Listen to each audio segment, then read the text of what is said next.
Good afternoon, everybody. Happy Monday to you. I know we've still got probably 5 or 6 people, 4 or 5 that we're waiting on here.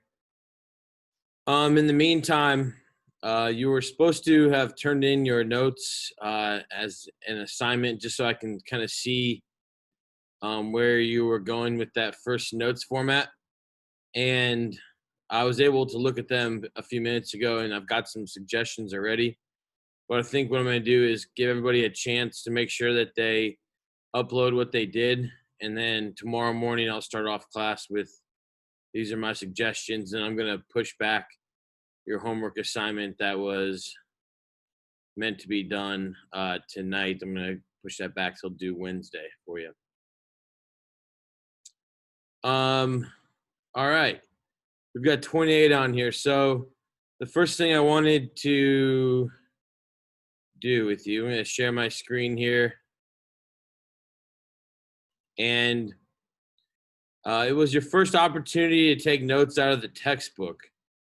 And typically that's the part of the course that gets people tripped up the most and causes a whole lot of different emotions like anxiety, fear, and trepidation, etc. Because the textbook is written at a high level. It's written at a college level. And that being maybe your first experience, if things didn't go as well or if it was difficult to organize in your head, that's okay. It's very normal, in fact. I'd say 7 or 8 out of 10 people in the past have had a lot of problems, and I didn't even assign the whole chapter, and I didn't give you the old way of taking notes, which you would have taken 5 pages of notes front and back, or some people do. So we're going away from that, and I was hoping that notes format would make it very easy for you. Tonight I'm gonna go ahead and pull a couple that I thought were really good, so I can show you how to correctly do it. But the most important thing at the end of the day is just, do you remember what you're reading? That's why you take notes in the first place, to help you remember to reinforce what you're trying to do. So here's what we are going to do to start class. Under modules, go to way down here to where it says 810, Chapter 5 quiz. Click on it. This is an open note quiz, which since you have the computer on your screen, or the textbook, an e-learning textbook, whatever, in front of you. Well, I say open note, you probably can literally have the textbook sitting in front of you also, because I can't stop you from doing that. So there's a 12-minute time limit. It's 10 questions. They're not very long to read. You can see right here, they're not, like I said, they're not all that long. And once you start, you have 12 minutes. So what I'm going to do is I'm going to go ahead and give you guys the opportunity to use your notes, see what you remembered. It's only going to be worth 10 points. And then when you're done, you guys can turn your videos off when you're done. I want you to turn your video on and make sure, then I'll know that you're ready. If you could even put your hand up, that'd be helpful. Okay? All right, folks, get going on it, and we'll reconvene here in a few minutes. Thanks.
All right, folks, we're winding down here. So if you guys, when you're finished, put your video back on, please.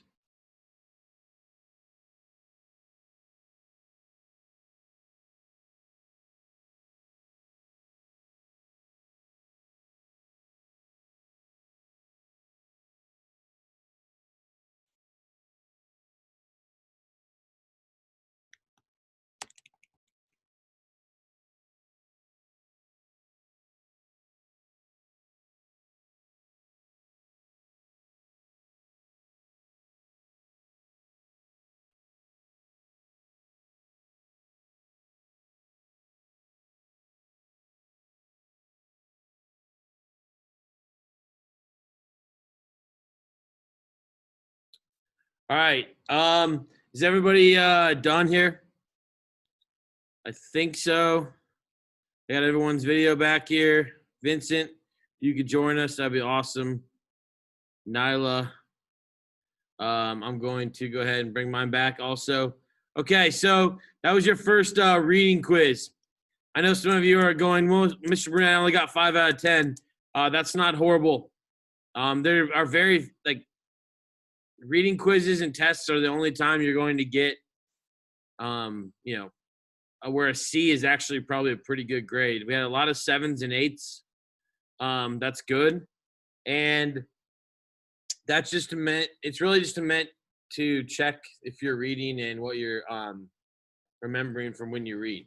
Okay. We're going to move forward here because this class doesn't last forever. And we're going to talk a little bit about the Persians and the Greeks and their influence. Okay. So I'm going to share my screen again. Just a reminder, this is on your Canvas page as well. And then we need to get to the end of this because this will give you some insight into what is homework for the weekend also. Okay. All right. So since you guys already took notes on this, you maybe want to just kind of add to your notes or follow along. And we'll probably go for about 20 minutes and I'll take questions towards the end. Okay. Yeah, maybe we'll try to cut it at 20. So what you guys are looking at right here is known as the Persian Achaemenid Empire. All right. And the Persians kind of lose their influence in history when they lose to the Greeks and the combined Greek city-states in the late 400s BC. But their influence still is very important to this day in terms of world history and world culture. Many of you will know that where Persia is located here is also where the modern day country of Iran was located. And so a lot of the roots that the Persians lay between 500 BC and 350 BC are so important, again, that they still exist today. And many people who live in Iran will say that they are Persian, they're not Iranian. Okay, so the culture still exists today. A couple other things to look at on here. You're going to notice that they took over 3 of the 4 ancient river valley civilizations in the Indus River Valley, the Mesopotamia, or the area between the Tigris and the Euphrates, and the Nile River Valley civilization. So pretty impressive. And the way that they were able to control their massive empire, and the king was able to use tax collectors called royal satraps and break it into small pieces, was very impressive because ruling over such a large area at this time was not easy.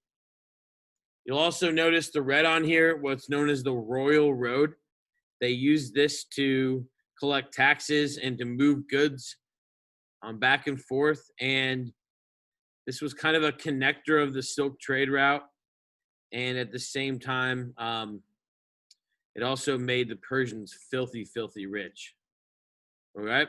So the Greeks didn't like them because the Greeks didn't like anybody. And the Greeks thought they were better than everybody else.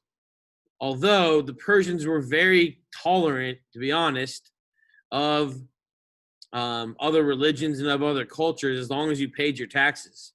So whereas the Babylonians here, where Nineveh is, that's the capital in Assyria, you see Babylon down in Babylonia, whereas they kicked the Jews out of the Holy Land or Canaan, the Persians allowed them to live there as long as they pay their taxes. They didn't have to sacrifice to any certain gods or anything like that. So again, the Persians, although they get defeated by the Greeks and Alexander the Great, a lot of their legacy, their governing style, and their culture will live on all the way to the 21st century. All right, so we're going to take a look at this thing called the Macedonian Empire of Alexander the Great. But first, we're going to look at a few things Egyptian and culture, okay? I know in English, at least you used to do like a summer reading project. Did you guys have that this year? So you guys already know about the Greek gods, okay? So in honor of the Greek gods, the Greeks came up with a lot of culture that we still use to this day. One of it was a study of sound waves and creating what's known as an amphitheater. Here's an example of one that it's actually in Greece. And then with that came different plays, the tragedy, the comedy, and this became part of the regular culture of Greek city-states in the 400s BC. Another thing that the Greeks came up with that was foundational for world history is the study of medicine. And Hippocrates, who you guys know, doctors today have to sign the Hippocratic Oath, saying that they will use the correct morals in difficult situations. This kind of showed that their knowledge of diseases and of nature was far beyond earlier civilizations.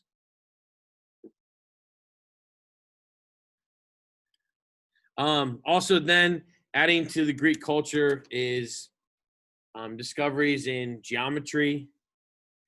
And I don't know why I have a page of Leonardo da Vinci up here, but geometry and Pythagoras and the Pythagorean theorem are just additions to the Greek culture. And so in trying to appease their gods, they also looked at how the world worked. And much of what they would come up with would not be really improved upon until 1,000 years later. All right. Now, not just their culture in terms of their gods, but really their idea of pushing, learning, and developing the natural world within the scope of how they looked at the world was very important. And as you guys know, a lot of this stuff you guys still use in geometry to this day. I remember a squared plus b squared equals c squared. All right, so last but not least then, the Greeks were known as the fathers of history, and in particular Herodotus, who documented the Persian Wars and traveled all around the newly conquered Greek Empire by Alexander the Great. He's known as the father of modern history. Much of what we know around the Middle East at this time is told to us from a Greek perspective. It's translated into Arab, or translated into Sanskrit, and then it's retranslated back into a language that the Europeans could understand. One of the more romantic languages.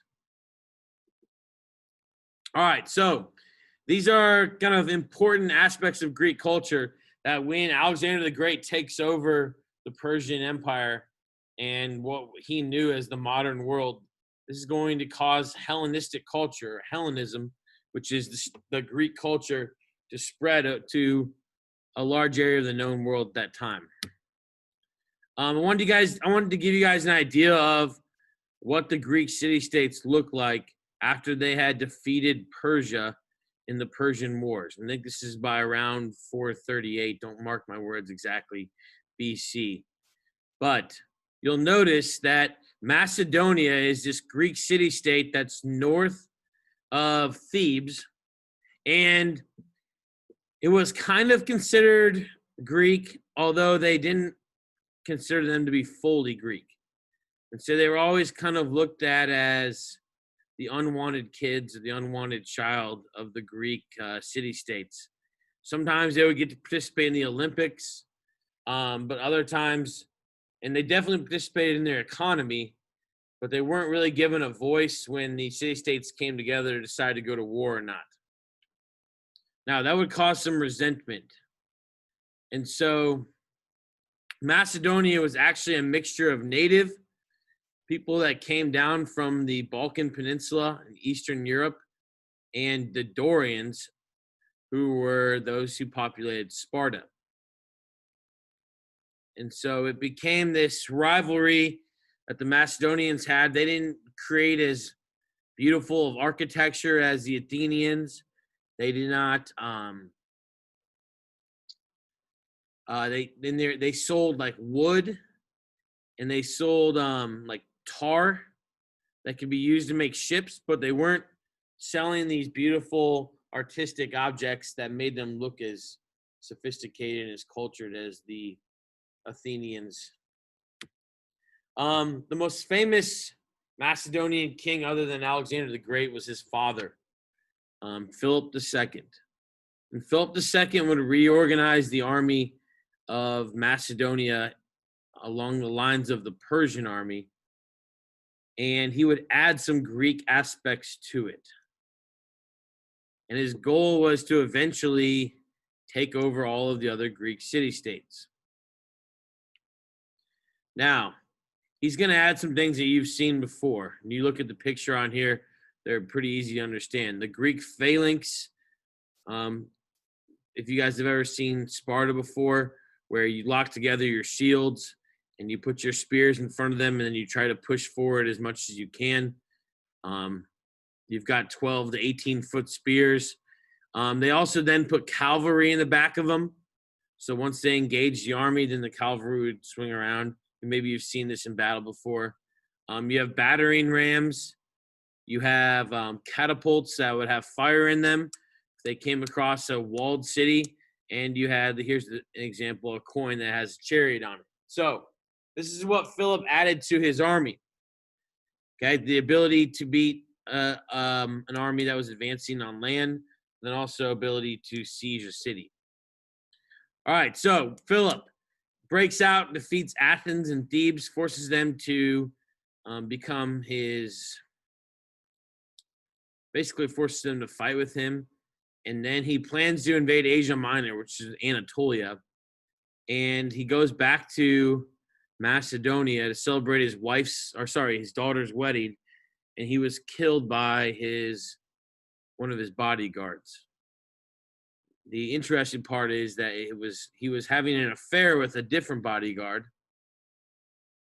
And he broke up with the bodyguard, but the other one did not like the fact that he was having an affair with him. So he ends up plotting to kill and killing Philip II. Now, you'd think that'd be the end of the family, but he had a chosen son of whom he loved the most, and that was a guy by the name of Alexander the Great. You've probably heard of him. Okay? And so Alexander the Great takes over this newly formed Macedonian, really, empire that was just a small city-state, and he had an interesting early upbringing. His mother was thought to have been from the gods. She slept with snakes, serpents, and again, told him that he was invincible, that he was bound to take over the world. And so he kind of acted that way, but he also had a very common grounding in education by Aristotle, who was one of the most famous thinkers of all time.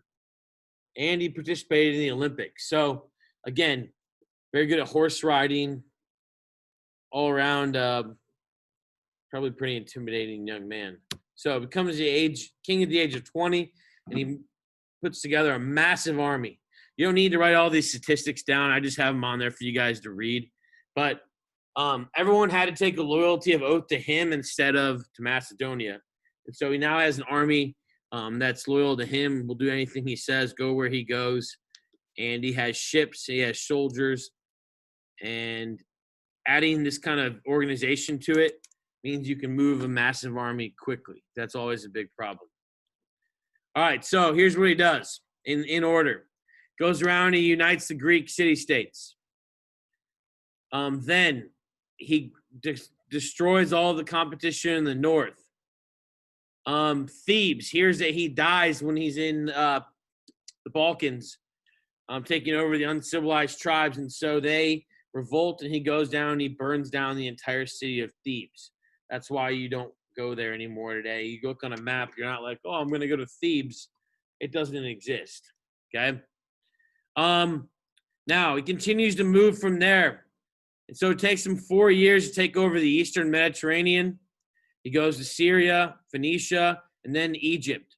And this is when he starts the practice of sacrificing to every different god that he comes about, claiming that he is a son of that god. And then he starts naming the cities in each subsequent place after himself.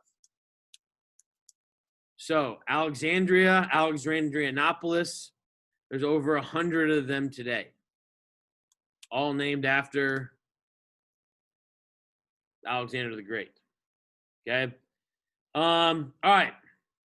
Next, then, he moves on to Mesopotamia and Persia, where his rival king, the king of the Persians, is Darius.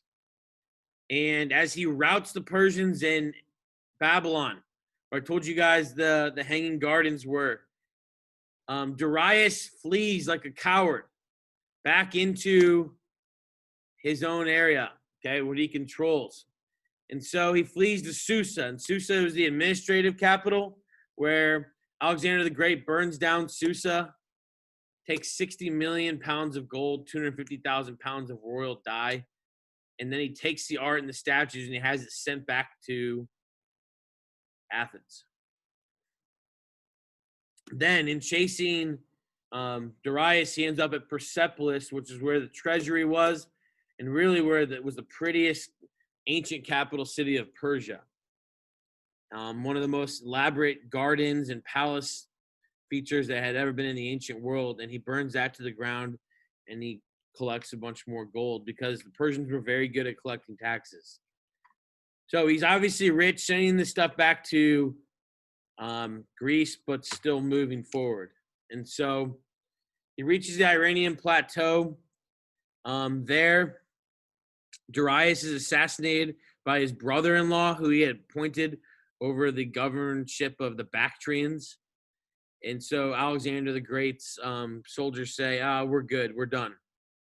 We're not going to go any further. And Alexander the Great says, no, we've got to go through this mountain pass to find the riches of India.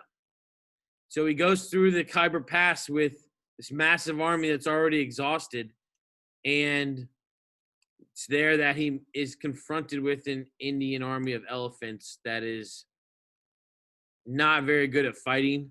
He defeats them, but his soldiers make him turn around. They had been marching for 11 years straight at that point. Now, if you look at the screen, it's actually unbelievable. This is how far he went in 12 years. Okay, if you go up from Athens and then down through Egypt and around, you can see how far his war took him. He would end up settling, like I said, in Babylon the other day and dying within a year from being in Babylon. They don't really know how he died.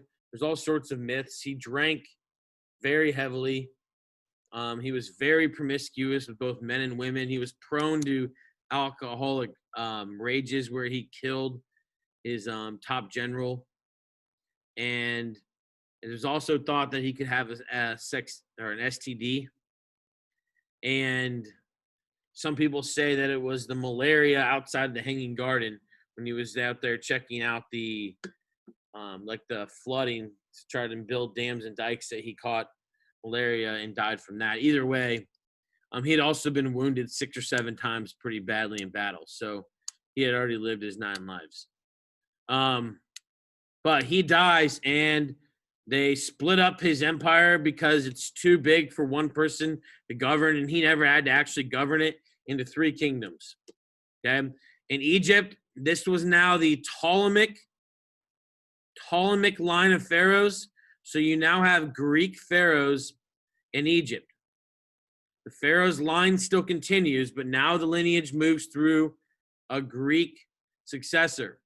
In the Middle East, Seleucus is going to set up the Seleucid dynasty. And then in Hellas or in Greece, Antigonus is going to try to keep the city-states united, but it's not going to work. And you'll continue to have a disorganized Greece until the Romans take it in part of their empire. Now, you guys are probably saying, why is he talking to me about this? Well, here you can see the split, but this is why I'm talking about this, the legacy, okay? The legacy of Alexander the Great. All of what I talked about earlier, the comedy, the tragedy, the idea of love for learning, of wisdom, of philosophy, of questioning how the way the world works, of discovering science and geometry and astronomy. All of this was passed down to new places as far as India and into Egypt and all over the Middle East. And so these places were Hellenized.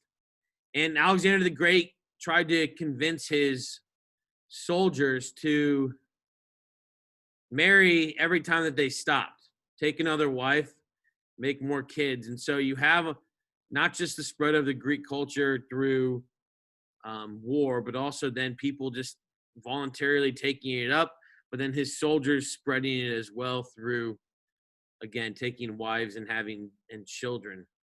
So what you end up with is the Greek language and the Greek way of thinking and their culture being spread in the late 400s BC all the way around the known world at that time, from India all the way to Greece and into Egypt, all the Middle East. Okay? We call that Hellenization, Hellenistic culture. Yeah. So here's what I'm going to do. It's going to let you guys know this. You don't have another reading assignment due until Wednesday, okay? It's the end of chapter 5, and then it's just a portion of chapter 6. Take it on a new set of notes that you did yesterday. Just download the file. If you can't find it on my Canvas, I'll put it there so it's a little more obvious. And just do that again.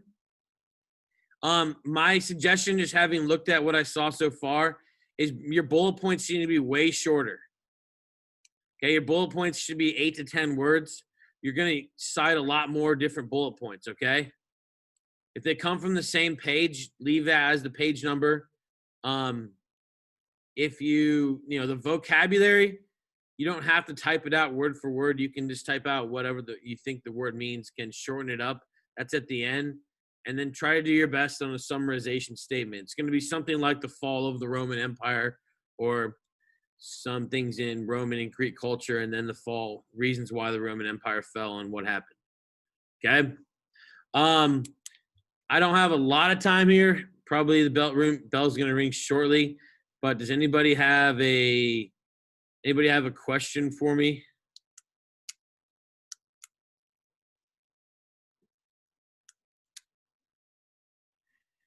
All right, so that's the only homework per se that you have, other than to study for the geography quiz, which will be much better than Friday.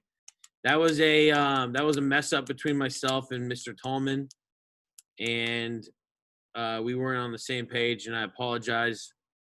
We're not perfect either, and I don't expect you guys to be perfect. So sorry for the angst behind that, but you guys did a good job either way. All right, well, I'll stay on here until the bell rings, which I believe is soonish, and you're more than welcome to leave and stretch before you have another class. Wait, so what homework is due? Can you read the screen? Yeah, but is that what's due Wednesday? Yes, sir. Okay. 111 to 115 and 129 to 137. And with the notes, do you want us taking direct quotes or do you want us summarize? Summarize. Yeah. Okay. Put it in your own words. Try to figure out what makes sense to you. Yeah, and it doesn't have to be there's no limit. It could be 3 words, it could be 10 words, it could be 15. I don't want paragraphs though. I saw way too long of people writing, of statements when I looked at the notes. Yeah, and then you say the page number where you got that from. Yeah, exactly. So ideally next time I'll see a lot more bullet points, a lot shorter ones. That would help everyone. Any other questions, folks?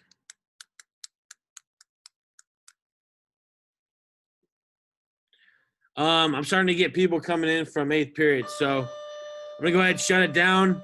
See you guys. Have a good afternoon.